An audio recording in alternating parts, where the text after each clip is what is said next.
ರೂಪಸಿಯ ತೊಡೆಗಳು ಯಾವ ದೇವದಾನವ ಮಾನವರನ್ನು ಆಕರ್ಷಿಸದೆ ಇಡಲಾರರು.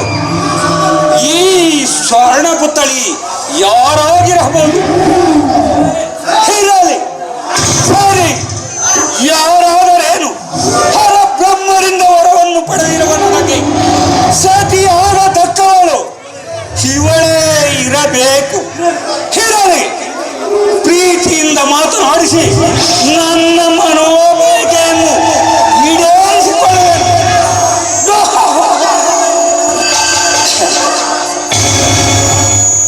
ಸುಂದರಿ,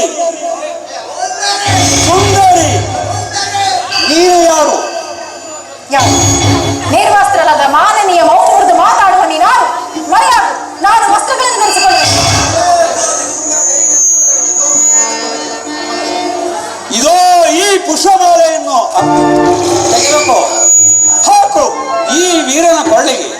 ನಿನ್ನ ಅಮೃತ ಹಸ್ತಗಳಿಂದ ಧನ್ಯನಾಗುವೆನು. ಈ ವರ್ಷದಿಂದ ನನ್ನನ್ನು ರಕ್ಷಿಸಿ ಕಾಪಾಡು ತಂದೆ, ಕಾಪಾಡು. ಯಾರು ನಿನ್ನನ್ನು ಬಿಡಿಸಲಾರರು ದೇವಕನ್ಯೆ? ನಾನು ನಿನಗೆ ತಕ್ಕವರನ್ನಲ್ಲವೇ? ದೈತ ಶ್ರೇಷ್ಠ, ಅಪರ್ಯಾದ ನನ್ನ ಈ ರೀತಿ ಕಾಣುವುದು ವೀರನ ಲಕ್ಷಣವಿಲ್ಲ. ಕೈ ಬಿಡು, ನಾನು ದೇವಲೋಕಕ್ಕೆ ಹೋಗಬೇಕು. ನೀನು ನನ್ನನ್ನು ವಶರಾಗುವೆನೆಂದು ಹೇಳು. ಕ್ಷಣಾರ್ಧದಲ್ಲಿ ನಿನ್ನನ್ನು ಕರೆದುಕೊಂಡು ಹೋಗಿ ಮಹಿಷ್ಮಾವತಿಯ ರಾಜಭವನದ ಕ್ರೀಡಾ ಮಂದಿರದಲ್ಲಿ ಸುರಕ್ಷಿತವಾಗಿಡುವೆನು.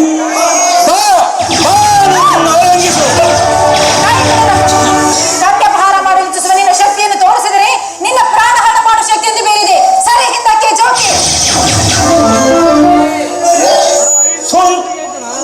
ಸುಂದರಿ, ನಿನ್ನ ಸುರ ಸೌಂದರ್ಯವನ್ನು ಸವೆಯಬೇಕೆಂದಿರುವ ಈ ಮಹಿಷಾಸುರನನ್ನು ನೀನೇನು ಮಾತನಾಡಿದರೂ ಕ್ಷಮಿಸುವೆನು. ಆದರೆ ಈ ಅಪ್ರತಿಮ ವೀರನನ್ನು ನಿರಾಕರಿಸಬೇಡ. ನಿರಾಕರಿಸಿದಲ್ಲಿ ನೀನೇನು ಮಾಡಬಲ್ಲೆ? ಏನು ಮಾಡಬಲ್ಲೆ ಎಂಬುದನ್ನು ಈಗೇಕೆ ವ್ಯಕ್ತಪಡಿಸಲಿ? ಊರ್ವಶಿ,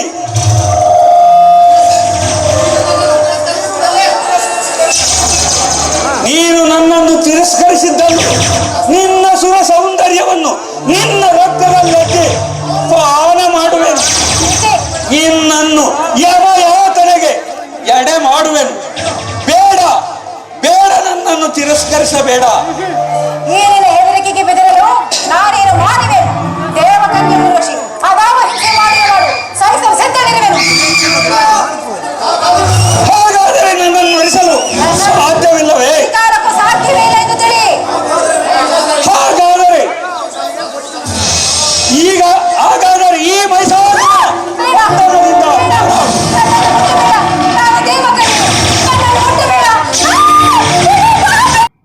మరిన్ని వీడియోస్ కోసం నవ్యాంధ్ర టాలెంట్ ఎస్కే టీవీని సబ్స్క్రైబ్ చేయండి.